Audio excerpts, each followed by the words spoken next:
paper will slip off of here. It's a trick part of it. Oh, hold it. Okay. I'm just using my phone. You can use my phone too. Look at the pro over here. It's like you've done this before. It's my first press conference. First rodeo. Yeah. We're all in it It's together literally here. my first rodeo.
Great. Good morning. I'm Anthony Broadman, State Senator for Central Oregon, and I represent Bend, I represent Redmond Sisters, all the way up to the Three Sisters. And I'm the chair of the Senate Finance and Revenue Committee. Thank you for being here. As we all know, last summer, the Trump tax package blew a $900 million hole in Oregon's budget, with tax breaks that overwhelmingly favored the wealthy and out-of-state corporations. We are going to take advantage of this crisis to invest in affordability. We want to put more money in Oregonians' pockets. We want to lower taxes for the businesses that are based in Oregon and are creating jobs here. We are aiming to preserve $300 million in revenue to fund healthcare, education, and public safety. We're going to do this in two ways. First, our proposal would institute the largest expansion of the Earned Income Tax Credit in the history of our state. This is our best and most efficient tool to put more money in the pockets of working Oregonians. It will support more than 200,000 low and moderate income taxpayers. Second, we are creating a $25 million jobs tax credit, which would lower taxes on businesses that create jobs in Oregon. This not only incentivizes the creation of good wage, good jobs in Oregon, but it will put money directly back into our local economies. These affordability investments for working Oregonians are made possible by closing tax loopholes for the super wealthy and big out-of-state corporations, which Representative Nathansson will touch on in a moment. With this proposal, we are choosing to protect working Oregonians, Oregon families, the small businesses that make our state run.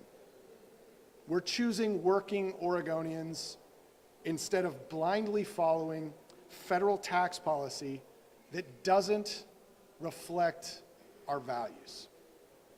We're choosing to invest in working Oregonians and local Oregon businesses.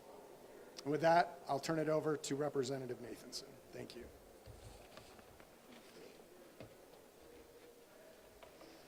Hello, I'm Nancy Nathansson, representative from Eugene and chair of the House Revenue Committee.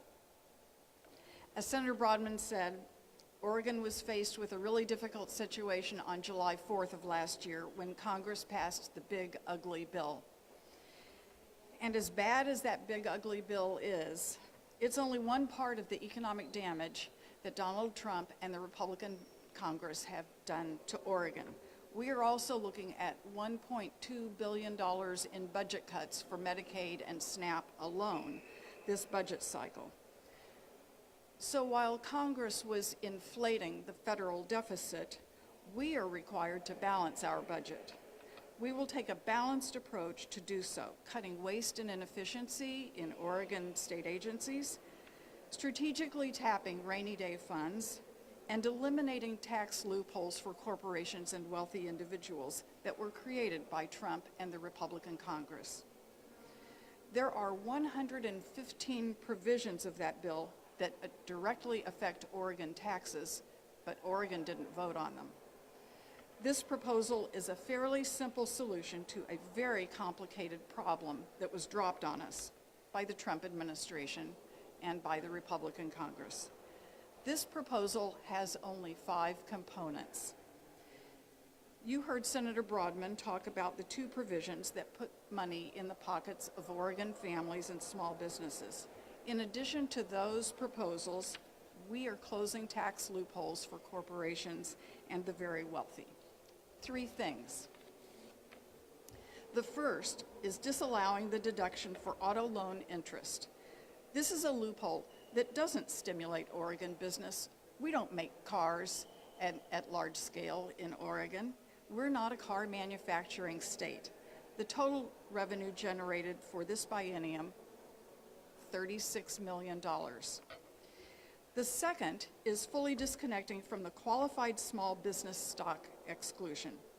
This is a significant loophole that allows people selling C Corp shares to deduct their gains up to 10 times their investment. This loophole is not about giving a leg up to Oregon small businesses. It's designed to enrich someone's already rich buddies. Total revenue generated this biennium, $39 million. Finally, fully disconnecting from one category of bonus depreciation designed for machinery and equipment. This will bring us in line with the majority of states, the way they treat depreciation. The total revenue generated this biennium, $267 million. And for Oregon businesses, they still get 100% of their federal benefit, and they still get to depreciate in Oregon according to the regular accelerated schedule. It's important to keep in mind that with each of these provisions, corporations and individuals will still be getting a tax break on their federal taxes, 100% of it, a windfall that they would not have expected or planned for a year ago. As a reminder, this proposal is one piece of the work we need to do to fill the hole that the Trump administration blew in our budget. My colleagues are also tackling the question of how we cut waste and inefficiencies from state agencies and how to strategically tap our rainy day funds. Senator Broadman. Thank you, Representative Nathanson. And at this time, I'd like to invite Andrew to come up and tell us how this proposal may affect his business. Thank you. My name is Andrew Yoshihara, and I own a coffee shop in Woodburn, Oregon. Every part of my business has been impacted by the Trump administration. Trump's tariffs and trade wars means that everything costs more, especially the coffee that we sell. Raising costs also hit our customers. When their paychecks get stretched thin, that means that coffee is no longer affordable. We're not a Fortune 500 company. The One Big Beautiful Bill wasn't written for businesses like mine. With the rich getting richer and big corporations are seeing record profits, we're struggling and our customers are struggling also. I support the job tax credit in this bill. A tax credit that incentivizes job growth will make a difference for small businesses such as mine that operate on very thin margins. What helps our business is when our communities are strong. This bill invests in affordability, job creation, working families, and local communities. Thank you, Andrew. And now, Rachel, I would invite you to come forward and talk about how this bill impacts you. Thank you. Hello, I am Rachel Scholes. I am a nurse working in Portland, Oregon, and I am represented by the Oregon Federation of Nurses and Healthcare Professionals. Every day, I walk into work as a nurse, and I see firsthand what happens when people can't afford care. I see what happens when treatment is delayed, when families lose access to basic services, and when patients wait too long because the system has failed them. Recently, I have heard too many people say, and far too often, that healthcare shouldn't be political. But the truth is, politics shows up in our exam rooms whether we like it or not. They show up in the medications patients can't afford, in how long someone waits for surgery, and in whether someone is able to get preventative care or will sit in a long waiting room in the emergency department. The Trump administration's so-called Big Beautiful Bill blew a hole in public budgets while giving massive breaks to corporations that were already doing just fine. And when healthcare funding gets cut, those cuts don't land evenly. They hit kids, seniors, people with disabilities, and working families first. As nurses, we see the consequences. We see understaffed units. We see delayed discharges and backed up admissions. We see patients get sent home not because they're healed, but because there just aren't enough resources to support them. We see the strain in real time. Parents choosing between prescriptions and rent, patients skipping follow-up care because they can't afford another visit, and people struggling in silence because mental health support isn't there when they need it. That's why this moment matters. Disconnecting from Trump's H.R. 1 helps prevent these outcomes before they get worse. This bill makes it clear. Oregon is choosing people over profits. We are choosing patients over politics. And we are choosing a healthcare system that works for everyone, not just for the wealthy and well-connected. And as a nurse, I am proud to stand for that choice. Thank you. Thank you so much, Rachel. I appreciate Andrew and Rachel being here so much. So thank you for your words. Thank you for offering real-life examples of why today is so important. Look, we know what works. Saving healthcare, investing in public safety, and fully funding education, growing our economy for Oregon businesses, and keeping more money in the pockets of working Oregonians. Working Oregonians are struggling because of Trump's economy that overwhelmingly favors the super rich. This proposal attacks that problem. When we say we are fighting for affordability, this is what we mean. More money in the pockets of working Oregonians. We have a choice this short session. Politics as usual, or making real investments in an affordable, safe Oregon. I'm proud of this proposal, and I want to thank the Oregonians who came and spoke in favor of it today, and especially Representative Nathansson. Happy to take any questions. How confident are you that this proposal will pass? I think a proposal that focuses on growing businesses, putting more money in people's pocketbooks who are struggling right now in Trump's economy, it should be bipartisan. I'm hopeful that it will be. I know one thing that I hear from colleagues of every political party, and that is that the crisis we are facing right now on affordability should be nonpartisan. So if people are honest about attacking the affordability crisis in our state right now, this is a bill they should support. How are these specific aspects picked out compared to other aspects of H.R. 1 and the tax code changes? And then, just that. I think to Representative Nathanson's point, the levers that have been pulled in this proposed legislation reflect the values of Oregonians. Are we going to put more money in the pockets of the working people who are suffering under this K-shaped economy, an economy where the people who are working every day are being treated less fairly than those who have more wealth. And it reflects the need to grow our economy, because we know as an income tax state, the way we continue to fund the health care, the education, the public safety that we need is with a growing economy. And then will this make it harder for Oregonians to file their taxes?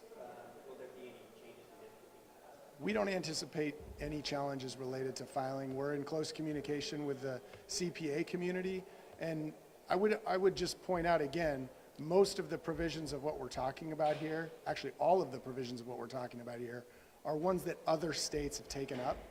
And we need to fly in that larger flock of states that have disconnected from a bad Trump tax bill and focused on working Oregonians. As the heads of your respective committees regarding revenue, obviously this is a huge focus of this entire session. Where does this step today stand versus the ones that are coming in these ongoing discussions that I'm sure we're having with Congress?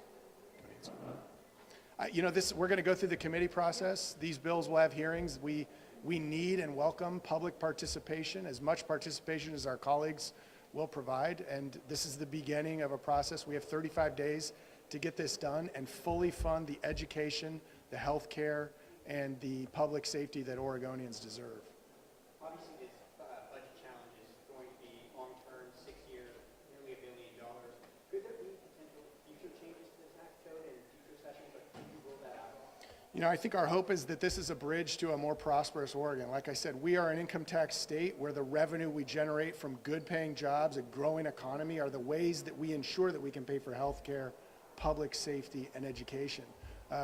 Oregonians are strong. We're going to get through this because we're taking steps today to be fiscally responsible and have the resources in the future to keep our community safe. And Republicans have said that this is just another tax on businesses. Can you respond to that criticism? I'm eager for input from everybody in both chambers. We're going to go through the committee process. I remember a time when there was a lot of bipartisan support for putting more money in Oregonians' pockets and lowering taxes for businesses in order to grow our economy. So we'll see whether people from any particular political stripe decide to get on board. Yeah. Wait. Thanks, everybody. Yeah. Thank you. Great job. Yeah.